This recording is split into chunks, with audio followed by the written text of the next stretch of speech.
Bom dia, boa tarde, oitavos anos, tudo bem?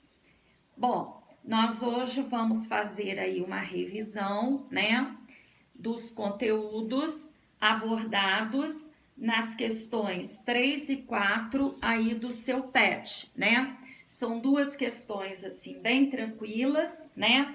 A questão número 3, né? Ela é uma questão assim maior, mas bem tranquila da gente resolver. Então, observem o seguinte, aqui eu coloquei número 1, mas é número 3. Então, a questão número 3, o assunto é sobre polígonos, né? E o que é um polígono? O polígono é uma figura, né, formada por segmentos de reta simples e fechado, né? Então, é simples porque não pode ter curva, né? E fechado para que ele possa, então, formar esse polígono. E vocês, então, já sabem que o ponto de encontro de cada segmento nós chamamos de vértice, né? Então, aqui eu tenho o vértice A, o vértice B, o vértice C, o vértice D e o vértice E. E, de acordo, então, com a quantidade de lados do polígono, ele recebe nome, né, especial. Se ele tem 3 lados, ele é um triângulo. Se ele tem 4 lados, ele é um quadrilátero. Se ele tem 5 lados, ele é um pentágono. Se ele tem 6 lados, é um hexágono. 7 lados, um heptágono. 8 lados, um octógono. 9 lados, um eneágono. 10 lados, decágono. 11 lados, um decágono. 12 lados, dodecágono. 15 lados, um pentadecágono. 20 lados, um icoságono, né? Esses foram, então, os nomes, né, que vocês aprenderam aí, né, relacionado aos polígonos. Agora, então, eu coloquei aqui para vocês, né, 2 polígonos, o polígono A e o polígono B. O polígono B, ele é igualzinho ao seu aí no PET. Então, prestem bastante atenção que você vai conseguir fazer tranquilamente essa questão. Então, observem o seguinte, ele quer saber quantos lados e qual o seu nome. Então, eu já expliquei que o nome do polígono depende da quantidade de lados. Então, por exemplo, aqui no polígono A, eu tenho 1, 2, 3, 4, 5. Então, ele possui 5 lados. Ele é chamado de pentágono. Depois, aqui na letra B, né, é um polígono que também possui 5 lados. 1, 2, 3, 4, 5. Então, todos os 2 polígonos aqui possuem 5 lados e são pentágonos, ok? Esse aqui, então, ele é idêntico aí, o formato dele ao seu da apostila. Agora, ele está perguntando, é um polígono convexo ou não convexo? Então, observem o seguinte, eu posso traçar 2 pontos quaisquer no interior de cada polígono.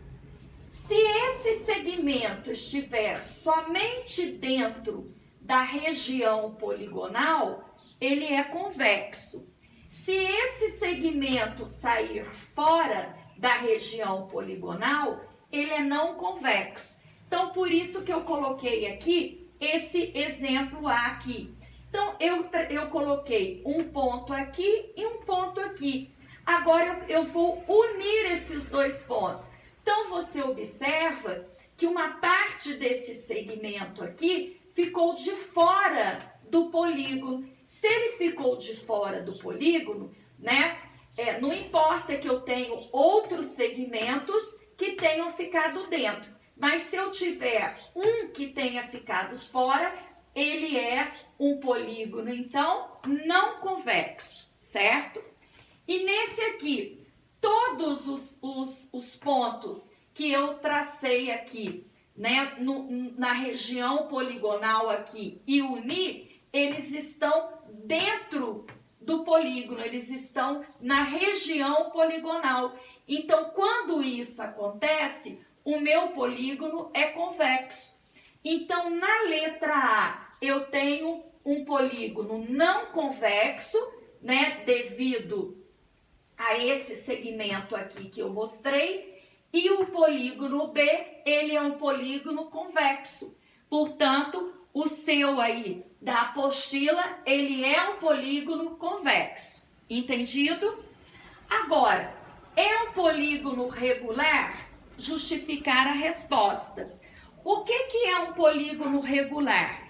É aquele polígono em que todos os seus lados têm a mesma medida, né? Então, aqui a gente observa, ó, o lado AB mede 3 centímetros, o lado BC 2, o lado CD 1, o lado DE 2,5 e o lado EA ou AE 2,3 centímetros. Portanto, esse polígono aqui, ele não é regular, tá? Aqui, por exemplo, também temos um polígono que não é regular, ó. O lado AB mede 4 centímetros, o lado BC 2, o lado CD 3, o lado DE 6 e o lado EA ou AE mede 5 centímetros. Então, também não é um polígono regular, ok, gente? Para ser regular, todos os lados têm que ter a mesma medida, certo? Depois ele está pedindo na letra D para você descrever os vértices e depois os lados. Então aqui eu tenho, ó, vértice A, vértice B, vértice C, vértice D e vértice E, ok?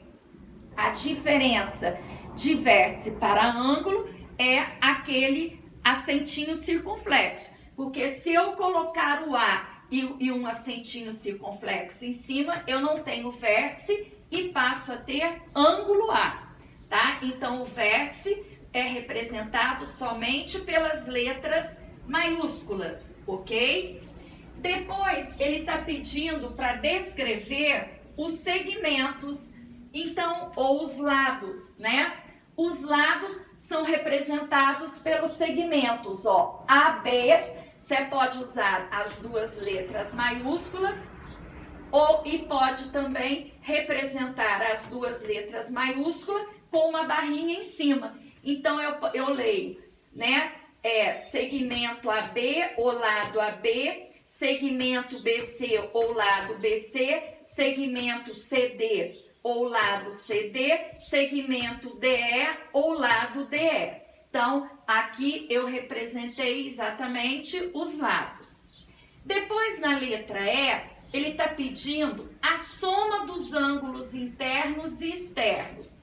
Bom, em qualquer polígono, a soma dos ângulos externos, seja ele triângulo, quadrilátero, pentágono, octógono, decágono, a soma dos ângulos externos vai ser sempre 360 graus, ok? Agora, para calcularmos a soma dos ângulos internos, nós usamos essa formulinha. SI significa soma de ângulos internos. É o número de lados, N é o lado, menos 2 vezes 180 graus. Então, se eu tenho aqui no caso, tanto na situação A como na situação B, pentágono, né? Então, está aqui, ó, 5 menos 2 vezes 180 graus. 5 menos 2, 3 vezes 180, 540 graus. Então, a soma dos ângulos internos, tanto do polígono A como do polígono B, resulta em 540 graus, certo?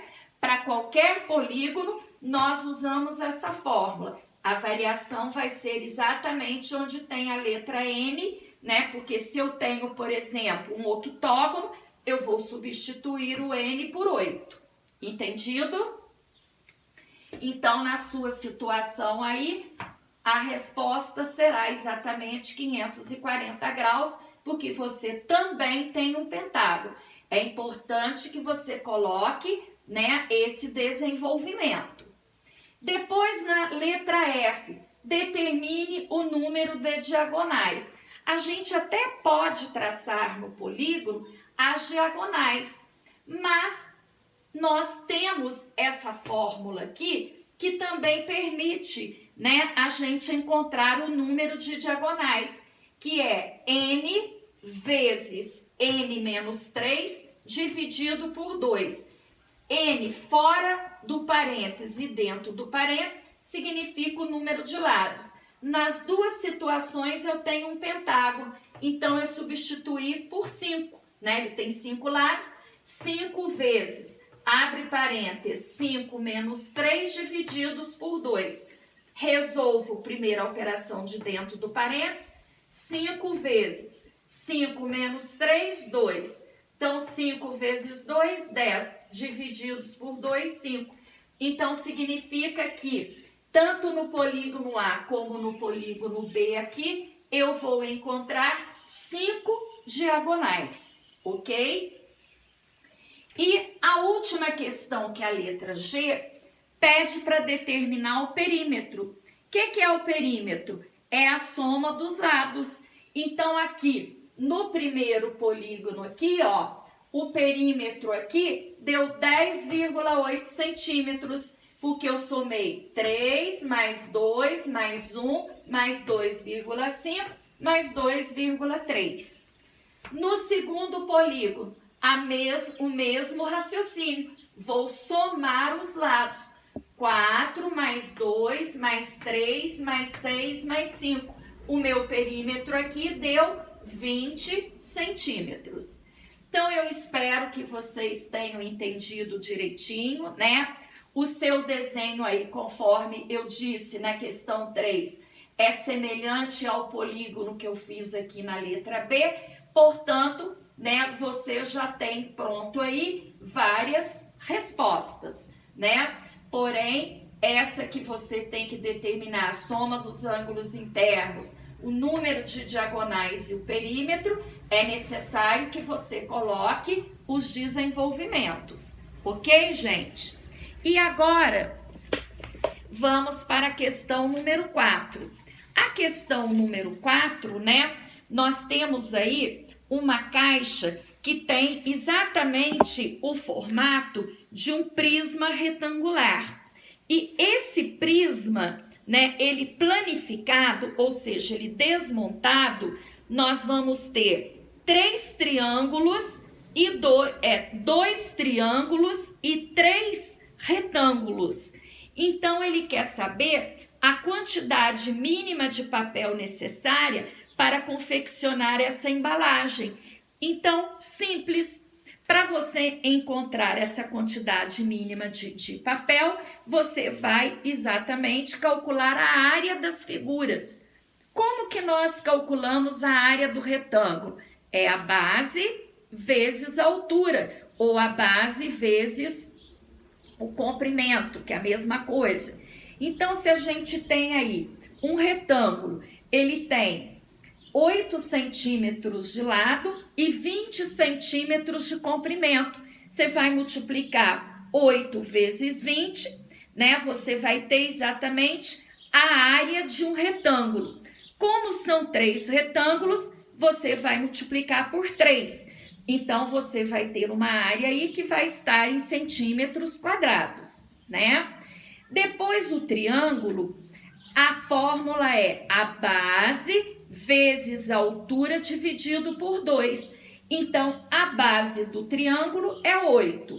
A altura dele está aí no desenho, né? É 6,9 centímetros. Você vai multiplicar 8 vezes 6,9 e depois dividir por 2. Aí você tem a área de um triângulo. Como são 2 triângulos, você multiplica por 2. Depois é só você somar a área, né, dos 3 retângulos mais a área dos 2 triângulos. E aí você encontra exatamente, né, quantos centímetros quadrados de papel são necessários. Ok, gente? Então, eu espero agora que vocês consigam fazer direitinho essas atividades aí, tá? Não esquecendo dos cálculos, principalmente número 4, tá? Não é só você assinalar a resposta correta. Você tem que ter o desenvolvimento, que é a confirmação do que você marcou aí, correto?